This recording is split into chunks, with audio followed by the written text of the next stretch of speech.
हरि हरि ओम, हरि हरि ओम।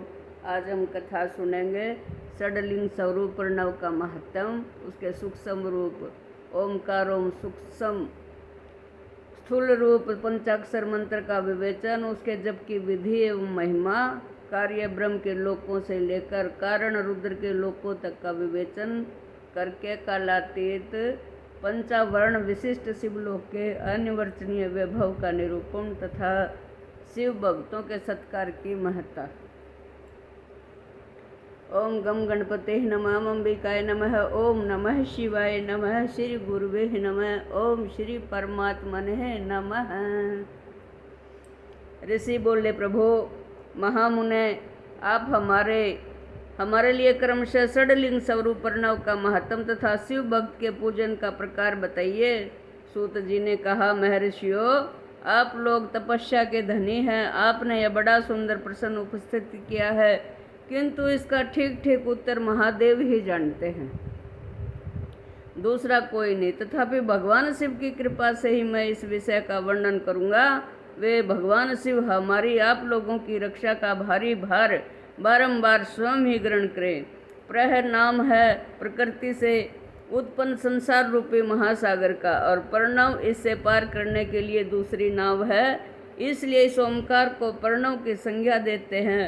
ओमकार अपने जप करने वाले साधकों से कहता है, प्रपंच न नहीं, वह तुम लोगों के लिए। अतः इस भाव को लेकर भी ज्ञानी पुरुष ओम को प्रणव नाम से जानते हैं। इसका दूसरा भाव यूँ है कि प्रकृष्ण नयत व युष्मान मोक्षम इति व प्रणव इतः। यह तुम सब उपासकों को बलपूर्वक मोक्ष तक पहुंचा देगा। इस अभिप्राय से भी इसे ऋषि मुनि प्रणव कहते हैं। अपना जप करने वाले योगियों के तथा अपने मंत्र की पूजा करने वाले उपासक के समस्त कर्मों का नाश करके यह दिव्य नूतन ज्ञान देता है, इसलिए भी इसका नाम प्रणव है। उन माया रहित महेश्वर को ही नव अर्थात नूतन कहते हैं। वे परमात्मा प्रकृष्ट रूप से नव अर्थात शुद्ध स्वरूप हैं, इसलिए प्रणव कहलाते हैं। प्रणव साधकों को नव अर्थात नवीन शिव स्वरूप कर देता है, इसलिए भी विद्वान पुरुष से प्रणव के नाम से जानते हैं। अथवा प्रकृष्ट रूप से नव दिव्य परमात्म ज्ञान प्रकट करता है, इसलिए वह प्रणव है। प्रणव के दो भेद बताए गए हैं, स्थूल और सूक्ष्म। एक अक्षर रूप जो ओम है, उसे सूक्ष्म प्रणव जानना चाहिए, और नमः शिवाय इन 5 अक्षर वाले मंत्र को स्थूल प्रणव समझना चाहिए। जिसमें 5 अक्षर व्यक्त नहीं है वह सूक्ष्म है, और जिसमें 5 अक्षर सुस्पष्ट रूप से व्यक्त हैं वह स्थूल है। जीवन मुक्त पुरुष के लिए सूक्ष्म प्रणव का जप का विधान है, वही उसके लिए समस्त साधनों का पार है। यद्यपि जीवन मुक्त के लिए किसी साधना की आवश्यकता नहीं है, क्योंकि वह सिद्ध रूप है, तथापि दूसरों की दृष्टि में जब तक उसका शरीर रहता है, जब तक उसके द्वारा प्रणव जप की सहज साधना स्वतः ही होती रहती है।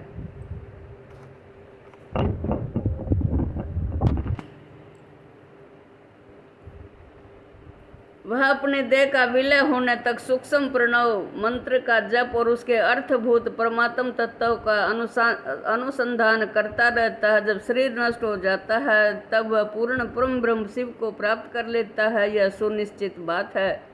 जो अर्थ का अनुसंधान न करके केवल मंत्र का जप करता है, उसे निश्चय ही योग की प्राप्ति होती है। इससे जिसने 36 करोड़ मंत्र का जप कर लिया, उसे अवश्य ही योग प्राप्त हो जाता है। और सूक्ष्म प्रणव के भी हर्ष और दीर्घ के भेद से ही 2 रूप जानने चाहिए, अकार उकार, मकार बिंदु, नाद शब्द, काल और कला। इनसे युक्त जो प्रणव है उसे दीर्घ प्रणव कहते हैं। वह योगियों के ही हृदय में स्थित होता है।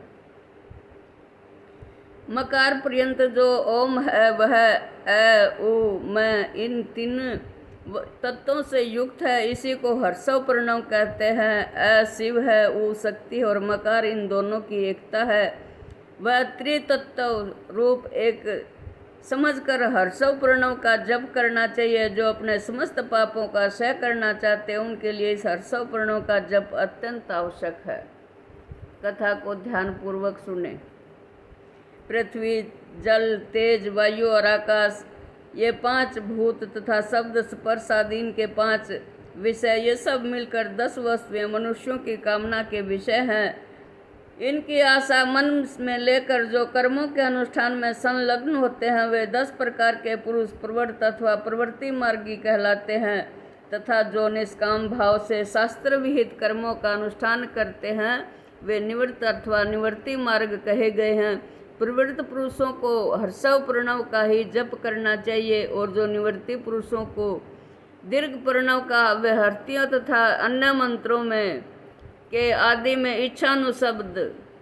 इच्छानुसार शब्द और कला से युक्त प्रणव का उच्चारण करना चाहिए। वेद के आदि में और दोनों संध्याओं की उपासना के समय भी ओंकार का उच्चारण करना चाहिए। प्रणव का 9 करोड़ जप करने से मनुष्य शुद्ध हो जाता है। फिर 9 करोड़ का जप करने से पृथ्वी तत्व पर विजय पा लेता है। पुनः 9 करोड़ का जप करके वह जल तत्व को भी जीत लेता है और पुनः 9 करोड़ जप से अग्नि तत्व पर विजय पाता है। तदनंतर फिर 9 करोड़ का जप करके वह वायु तत्व पर विजयी होता है और फिर 9 करोड़ के जप से आकाश को अपने अधिकार में कर लेता है।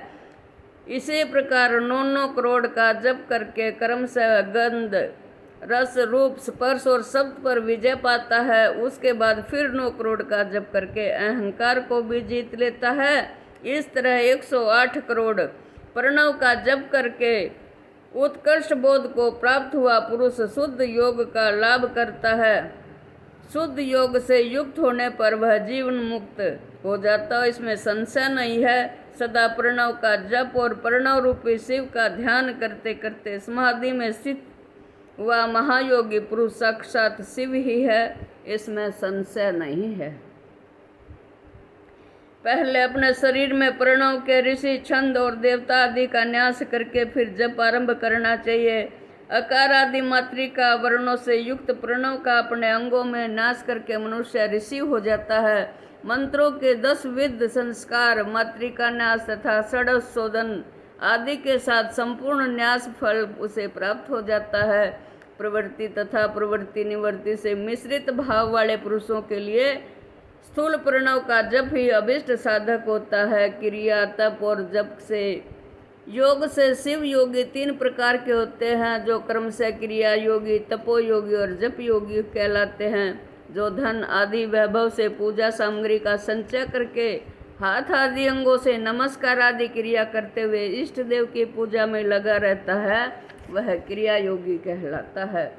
पूजा में संलग्न रहकर जो प्रेमित भोजन करता है, बाह्य इंद्रियों को जीत कर वश में किए रहता है और मन को भी वश में करके परद्रोह आदि से दूर रहता है, वह तपोयोगी कहलाता है। इन सभी सद्गुणों से युक्त होकर जो सदा शुद्ध भाव में से रहता है और समस्त काम आदि दोषों से रहित हो शांत चित्त से निरंतर जप किया करता है, उसे महात्मा पुरुष जप योगी मानते हैं।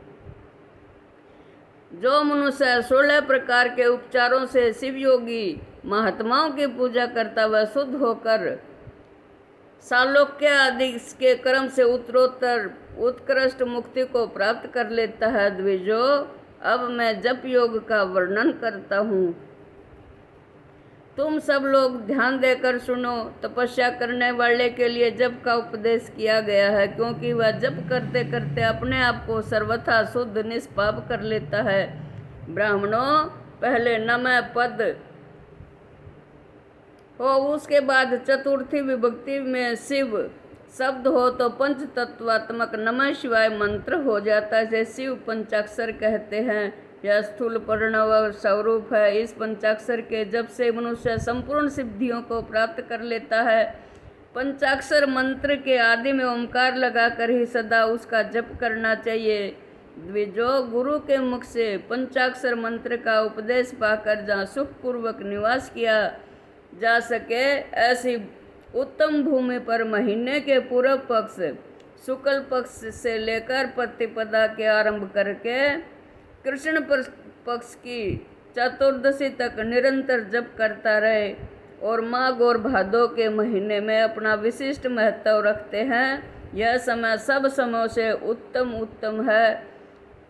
साधक को चाहिए कि वह प्रतिदिन एक बार परिमित भोजन करे, मौन रहे, इंद्रियों को वश में रखे, अपने स्वामी एवं माता पिता की नित्य सेवा करे। इस नियम से रहकर जप करने वाला पुरुष एक सहस्त्र जप से ही शुद्ध हो जाता है, अन्यथा वह ऋणी होता है। भगवान शिव का निरंतर चिंतन करते हुए पंचाक्षर मंत्र का 5 लाख जप करें। जप काल में इस प्रकार ध्यान करे, कल्याणदाता भगवान शिव कमल के आसन पर विराजमान है। उनका मस्तक श्री गंगा जी तथा चंद्रमा की कला से सुशोभित है। उनकी बाईं जांघ पर आदि शक्ति भगवती उमा बैठी है। वहाँ खड़े हुए बड़े बड़े गण भगवान शिव की शोभा बढ़ा रहे हैं। महादेव जी अपने 4 हाथों में मृग मुद्रा, टंक और वर एवं अभय की मुद्राएं धारण किए हुए हैं। इस प्रकार सदा सब पर अनुग्रह करने वाले भगवान सदाशिव का बारंबार स्मरण करते हुए हृदय अथवा सूर्य मंडल में पहले उनकी मानसिक पूजा करके फिर पूर्वाभिमुख हो पूर्वोक्त पंचाक्षरी विद्या का जप करें। उन दिनों साधक सदा शुद्ध कर्म ही करे और दुष्कर्म से बचा रहे। जब की समाप्ति के दिन कृष्ण पक्ष की चतुर्दशी को प्रातः काल नित्य क्रम करके शुद्ध एवं सुंदर स्थान में शौच संतोष आदि नियमों से युक्त हो शुद्ध हृदय से पंचाक्षर मंत्र का 12 सहस्त्र जप करे।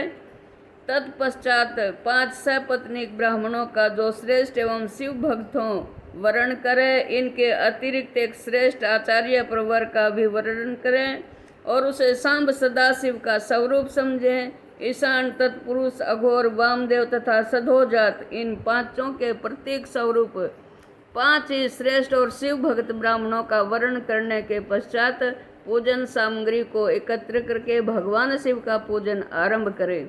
विधि पूर्वक शिव की पूजा संपन्न करके होम प्रारंभ करें। अपने गृह सूत्र के अनुसार सुखांत कर्म करके अर्थात परिसमूहन, उपलेपन, उल्लेखन, मृग उद्धरण और अभ्युक्षण इन 5 भू संस्कारों के पश्चात वेदी पर स्वाभिमुख अग्नि को स्थापित करके कुशकुंडिका के अनंतर प्रज्वलित अग्नि में अभय भागांत आहुति देकर प्रस्तुत होम का कार्य आरंभ करें। कपिला गाय के घी से 11, 101 अथवा 1001 आहुतियाँ स्वयं ही दे अथवा विद्वान पुरुष शिव भक्त ब्राह्मणों से 108 आहुतियाँ दिलाएं। होम कर्म समाप्त होने पर गुरु को दक्षिणा दें।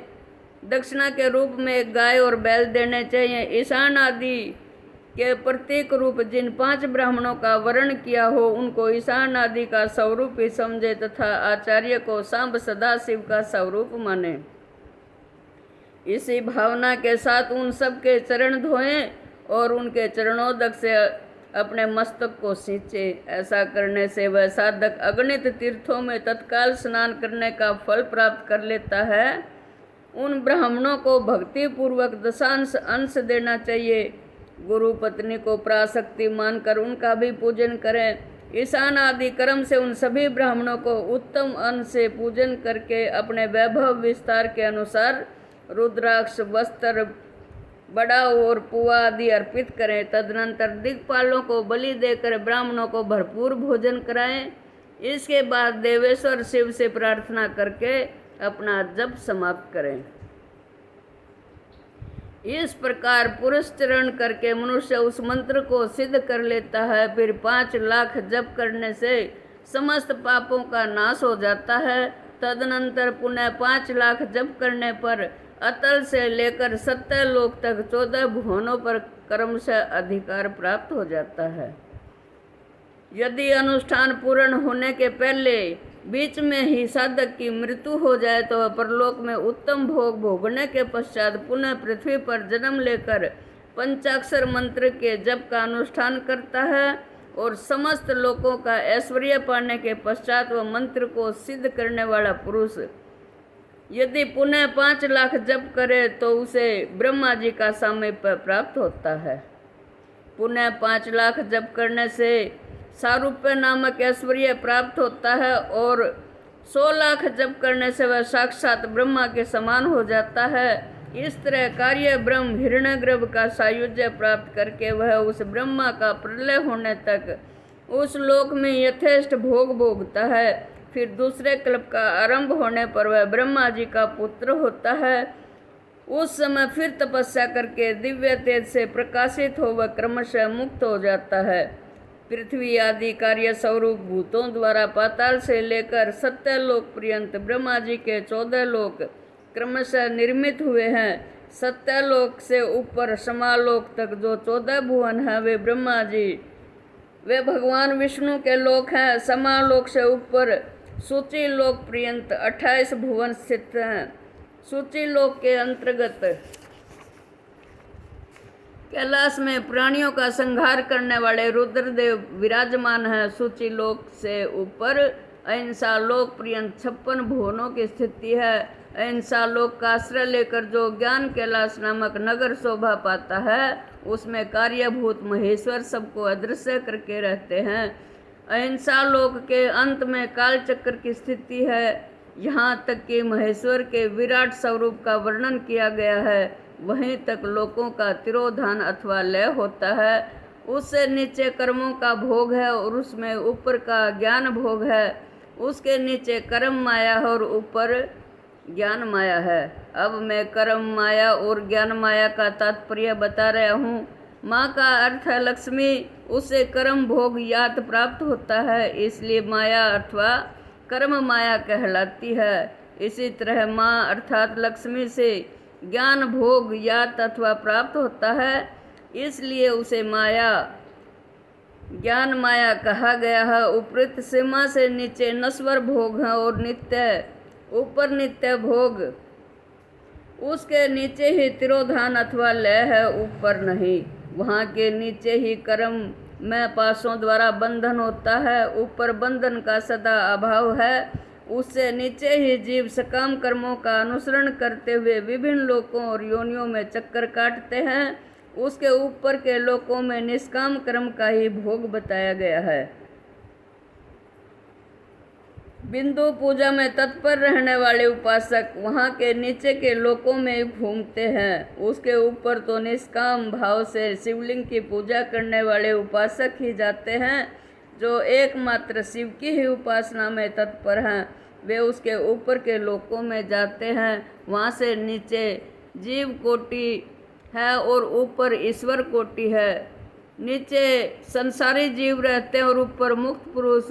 नीचे कर्म लोक है और ऊपर ज्ञान लोक है। ऊपर मद और नीचे अहंकार का नाश करने वाली नम्रता है।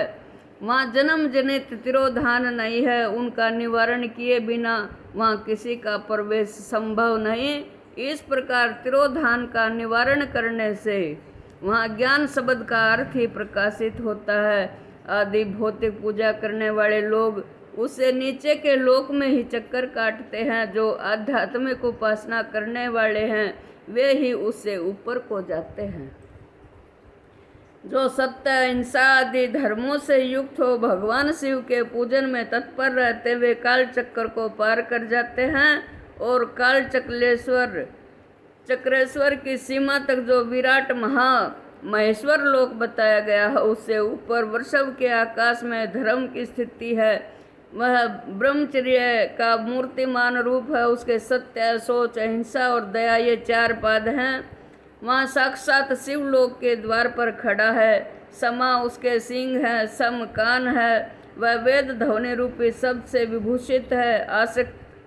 आस्तिकता उसके दोनों नेत्र हैं। विश्वास ही उसकी श्रेष्ठ बुद्धि एवं मन है। क्रिया आदि धर्म रूपी जो वृषभ है वे कारण आदि में स्थित हैं, ऐसा जानना चाहिए। उस क्रिया रूप वृषभाकार धर्म पर कालातीत शिव आरूढ़ होते हैं। ब्रह्मा, विष्णु और महेश्वर की जो अपनी अपनी आयु है उसी को दिन कहते हैं। जहाँ धर्म रूपी वृषभ की स्थिति है उसके ऊपर न दिन है न रात्रि। वहाँ जन्म मरण आदि भी नहीं है। वहाँ फिर से कारण स्वरूप ब्रह्मा के कारण सत्य लोक पर्यंत 14 लोक स्थित हैं जो पंच भौतिक गंध आदि से परे हैं। उनकी सनातन स्थिति है। सूक्ष्म गंध ही उनका स्वरूप है। उनसे ऊपर फिर कारण रूप विष्णु के 14 लोक स्थित हैं। उनसे भी फिर कारण रूपी रुद्र के 28 लोकों की स्थिति मानी गई है। फिर उनसे भी ऊपर कारणेश शिव के 56 लोक विद्यमान है। तदनंतर शिव सम्मत ब्रह्मचर्य लोक है और वहीं 5 आवरणों से युक्त ज्ञान में कैलाश है, जहाँ 5 मंडलों, 5 ब्रह्म कलाओं और आदि शक्ति से संयुक्त आदि लिंग प्रतिष्ठित है। उसे परमात्मा शिव का शिवालय कहा गया है। वहीं पराशक्ति से युक्त परमेश्वर शिव निवास करते हैं। वे सृष्टि, पालन, संहार, तिरोभाव और अनुग्रह इन 5 कृत्यों में प्रवीण हैं। उनका श्री विग्रह शरीर सच्चिदानंद स्वरूप है। वे सदा ध्यान रूपी धर्म में स्थित रहते हैं और सदा सब पर अनुग्रह किया करते हैं। वे सब आत्मा राम है और समाधि रूपी आसन पर आसीन हो नित्य विराजमान होते हैं। कर्म एवं ध्यान आदि का अनुष्ठान करने से क्रमशः साधन पथ में आगे बढ़ने पर उनका दर्शन साध्य होता है। नित्य नैमित्तिक आदि कर्मों द्वारा देवताओं का यजन करने से भगवान शिव के समाराधन कर्म में मन लगता है। क्रिया आदि जो शिव संबंधी कर्म है उनके द्वारा शिव ज्ञान सिद्ध करें। जिन्होंने शिव तत्व का साक्षात्कार कर लिया है अथवा जिन पर शिव की कृपा दृष्टि पड़ चुकी है, वे सब मुक्त ही हैं, इसमें संशय नहीं है। आत्म स्वरूप से जो स्थिति है वही मुक्ति है। एकमात्र अपने आत्मा में रमण या आनंद का अनुभव करना ही मुक्ति का स्वरूप है। जो पुरुष क्रिया, जप, तप, ज्ञान और ध्यान रूपी धर्मों में भली भांति स्थित है, वह शिव का साक्षात्कार करके सब आत्मा रूप स्वरूप मोक्ष को भी प्राप्त कर लेता है। जैसे सूर्य देव अपनी किरणों से अशुद्धि को दूर कर देते हैं, उसी प्रकार कृपा करने में कुशल भगवान शिव अपने भक्तों के अज्ञान को मिटा देते हैं। अज्ञान की निवृत्ति हो जाने पर शिव ज्ञान स्वतः प्रकट हो जाता है। शिव ज्ञान से अपना विशुद्ध स्वरूप आत्मा राम तत्व प्राप्त हो जाता है और आत्मा राम तत्व की सम्यक सिद्धि हो जाने पर मनुष्य कृत हो जाता है। इस तरह यहाँ जो कुछ बताया गया है वह पहले मुझे गुरु परंपरा से प्राप्त हुआ था। तत्पश्चात मैंने पुनः नंदीश्वर के मुख से इस विषय को सुना था। नंदी स्थान से जो परे जो संयम वेद शिव वैभव है, उसका अनुभव केवल भगवान शिव को ही है। साक्षात शिवलोक के उस वैभव का ज्ञान सबको शिव की कृपा से ही हो सकता है, अन्यथा नहीं, ऐसा आस्तिक पुरुषों का कथन है। साधक को चाहिए कि वह 5 लाख जप करने के पश्चात भगवान शिव की प्रसन्नता के लिए महाअभिषेक एवं नैवेद्य निवेदन करके शिव भक्तों का पूजन करे। भगत की पूजा से भगवान शिव बहुत प्रसन्न होते हैं। शिव और उनके भक्त में कोई भेद नहीं है, वह साक्षात शिव स्वरूप ही है। शिव स्वरूप मंत्र को धारण करके वह शिव ही हो गया। शिव भक्त का शरीर शिव रूप ही है, अतः उसकी सेवा में तत्पर रहना चाहिए। जो शिव के भक्त हैं वे लोक और वेद की सारी क्रियाओं को जानते हैं और जो कर्म से जितना जितना शिव मंत्र का जप कर लेता है उसके शरीर को उतना शिव का सामीप्य प्राप्त हो जाता है, इसमें संशय नहीं है। शिव भक्त स्त्री का रूप देवी पार्वती का ही स्वरूप है। वह जितना मंत्र जपती है उसे उतना ही देवी का सानिध्य प्राप्त हो जाता है। साधक स्वयं शिव स्वरूप होकर पराशक्ति का पूजन करे। शक्ति मूर्ति या लिंग का चित्र बनाकर अथवा मिट्टी आदि से इनकी आकृति का निर्माण करके प्राण प्रतिष्ठा पूर्वक निष्कपट भाव से इनका पूजन करे। शिवलिंग को शिव मानकर अपने को शक्ति स्वरूप समझकर शक्ति लिंग को देवी मानकर अपने को शिव स्वरूप समझकर शिवलिंग को नाद रूप तथा शक्ति को बिंदु रूप मानकर परस्पर सटे हुए शक्ति लिंग और शिवलिंग के प्रति उप प्रधान और प्रधान की भावना रखते हुए जो शिव और शक्ति का पूजन करता है वह मूल रूप की भावना करने के कारण शिव रूप ही है। शिव भक्त शिव मंत्र रूप होने के कारण शिव के ही स्वरूप हैं। जो 16 उपचारों से उनकी पूजा करता है उसे अभीष्ट वस्तु की प्राप्ति होती है और जो शिव लिंगोपासक शिव भक्त की सेवा आदि करके उसे आनंद प्रदान करता है उस विद्वान पर भगवान शिव बड़े प्रसन्न होते हैं। 5, 10 या 100 सपत्नीक शिव भक्तों को बुलाकर भोजन आदि के द्वारा पत्नी सहित उनका सदैव समादर करे।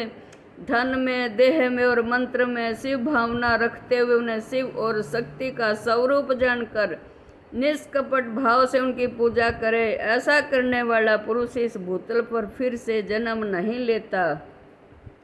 श्रीमन्नारायण नारायण हरि हरि, श्रीमन्नारायण नारायण हरि हरि, श्रीमन्नारायण नारायण हरि हरि।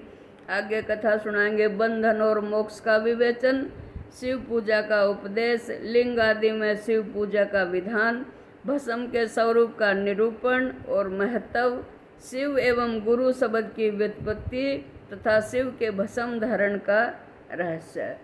श्रीमन्नारायण नारायण हरि हरि, श्रीमन्नारायण नारायण हरि हरि। कथा पसंद आए तो लाइक, शेयर एंड सब्सक्राइब जरूर करें। जो हमारे चैनल पर नए हैं सभी को राधे राधे, राधे राधे।